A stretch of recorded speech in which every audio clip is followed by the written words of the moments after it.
के 28 साल का हो चुका था ऋषभ, लेकिन शादी करने को तैयार ही नहीं था। माँ बाप पूरी तरह से परेशान हो चुके थे।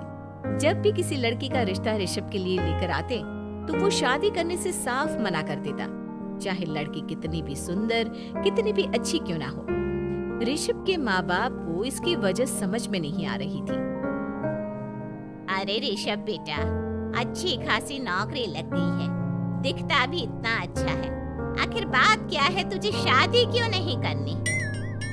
देख, तू हमारा इकलौता बेटा है, अगर तू शादी नहीं करेगा तो कैसे काम चलेगा? लेकिन मैं शादी करना ही नहीं चाहता, मुझे कोई लड़की पसंद नहीं आती।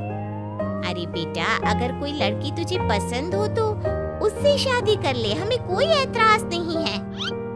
हाँ ऋषभ बेटा, अब देख, तेरी माँ से भी काम नहीं होता। घर में एक बहू आ जाएगी तो कम से कम घर का माहौल भी अच्छा होगा और तेरी माँ को मदद भी मिल जाएगी।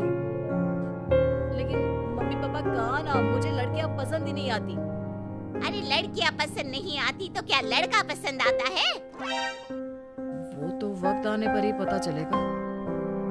ऋषभ की बात सुनकर उसकी माँ और पापा का सर चकरा जाता है।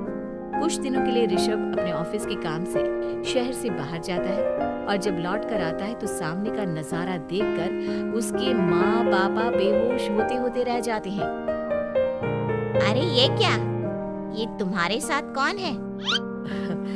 माँ, ये दीपक है, मेरी पत्नी।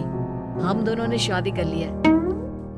दीपक तुम्हारी पत्नी कैसे हो सकता है? अरे दीपिका होती तो बात समझ में भी आती, ये तो लड़का है। तो क्या हुआ पापा, आजकल तो ये सब फैशन में है और मैंने आपको बताया था कि मुझे लड़कियां पसंद नहीं आती। अरे तो इसका मतलब ये थोड़ी है कि तुम दीपक को दीपिका बनाकर ले आओगे। मुझे बहू चाहिए, बहू के रूप में, ये आदमी नहीं। लेकिन मम्मी जी, मैं आपकी बेटे से बहुत प्यार करती हूँ, मेरा मतलब करता हूँ। अरे इसको तो करता हूँ करती हूँ का अंतर भी नहीं पता। लेकर जाए इसे वापस। अगर आपने इसे घर से बाहर निकाला पापा तो मैं भी इसे के साथ चला जाऊंगा। मैं ऋषभ के बिना जी नहीं सकती, मेरा मतलब जी नहीं सकता। हमारा जिंदगी भर का साथ है, प्लीज हमें अलग मत कीजिए मम्मी जी, पापा जी। हे भगवान, ये तूने क्या दिन दिखाया? मेरे बेटे को थोड़ी अकल दे दे, लड़के को बहू बनाकर घर में ले आया है। अब क्या होगा? हम दुनिया को क्या मुंह दिखाएंगे? बेकार में परेशान हो रही है। दीपक आपके सारे काम करेगी और एक अच्छी बहू की तरह आपके साथ रहेगी, देखना। पहले तो खुद तो क्लियर कर ले कि ये कुछ करेगा या करेगी, बाद में हम सोचते हैं कि हम क्या करें। बहू के आने के बाद क्या करते हैं? मुंह दिखाई की रस्म तो आप भी वही कर लीजिए। आप चाहे तो मैं पूरे मोहल्ले में न्योता दिलाती हूँ। अरे रहने दे, तेरी वजह से बेइज्जती और ज्यादा होगी।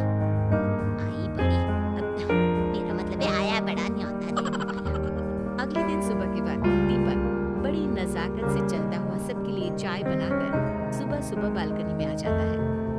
प्रणाम मम्मी जी, प्रणाम पापा जी।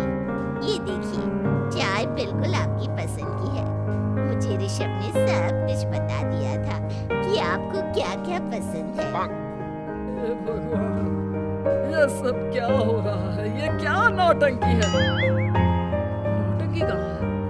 माँ देखिए तो, मेरा दीपक आपका कितना ख्याल रख रहा है। लाओ, अब जो भी है, जैसे भी है, चाय पियेंगे ही सही। थोड़ी देर के बाद, वैसे दीपक, चाय तो तुमने बहुत अच्छी बनाई है, चलो कुछ तो अच्छा हुआ। अगले दिन अजी सुनते हैं, आज पैरों में बड़ा दर्द हो रहा है, लग रहा है घुटनों में फिर से कुछ न कुछ प्रॉब्लम हो रही है। डॉक्टर ने वो दवाई दी थी, उसकी मालिश करो ना अपने घुटनों पर, आराम मिल जाएगा। वो क्या है ना, खुद के हाथों से ठीक से मालिश नहीं हो पाती।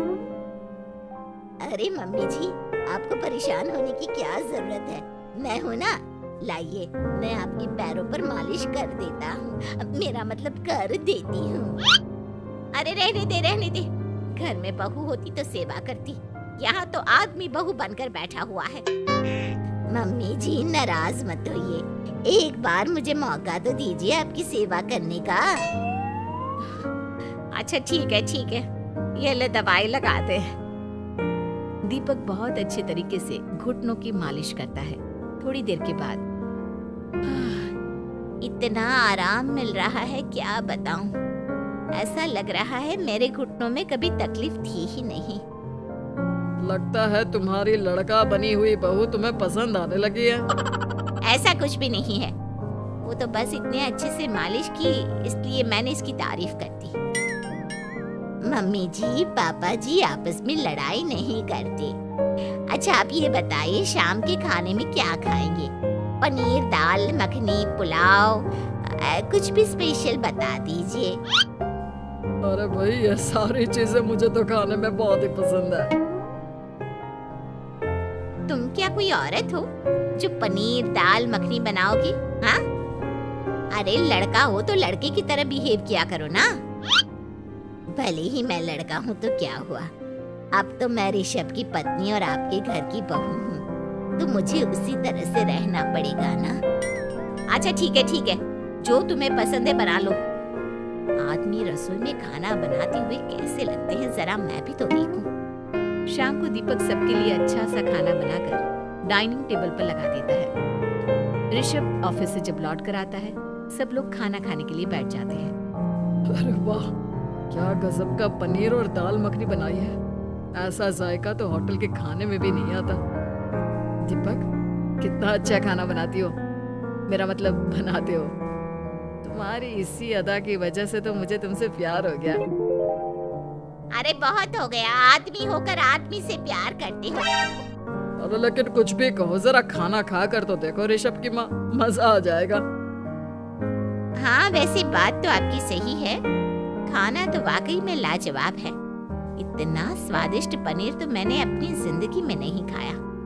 कितना अच्छा होता अगर ये दीपक दीपिका होती। और फिर अगली सुबह कुछ ऐसा होता है जिसे देखकर ऋषभ के माँ और पापा ना केवल खुश होते हैं बल्कि हैरानी से उनकी आंखें फटी की फटी रह जाती हैं। उन्होंने जो नजारा अपनी आंखों के सामने देखा उसे देखकर उन्हें अपने आप पर भरोसा नहीं हुआ। सुबह का वक्त था, सब लोग बालकनी में बैठकर सुबह की चाय का इंतजार कर रहे थे।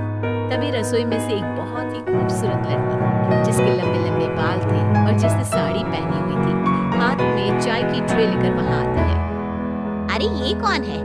रातों रात हमारा लड़का लड़की बहू बन गया क्या? मुझे लगता है कोई सपना देख रहा है। इतनी सुंदर बहू तो हमने सपने में भी नहीं देखी। देखा माँ, जादू हो गया जादू। अरे लेकिन ये है कौन? तुम्हारा वो आदमी वाला पत्नी कहाँ चला गया? आपने मुझे पहचाना नहीं? मैं दीपक नहीं दीपिका हूँ। इतने दिन से लड़की के कपड़े पहनकर आपके घर में आपकी बहू बनी हुई थी। माँ ये दीपक नहीं, दरअसल ये दीपिका थी, लेकिन इसे लड़कों की तरह रहने का शौक था और इसे लड़की की तरह रहना मंजूर नहीं था, इसलिए मैं इसे लड़के के रूप में आपकी बहू बनाकर यहाँ ले आया। तो फिर अचानक ये उसका हृदय परिवर्तन और रूप परिवर्तन कैसे हो गया? वो क्या है ना, मुझे बाद में एहसास हुआ कि आप लोग इस बात को लेकर बहुत दुखी हैं कि आपकी बेटी ने एक लड़की के साथ शादी की है, इसलिए मैं अपने असली रूप में वापस आ गई।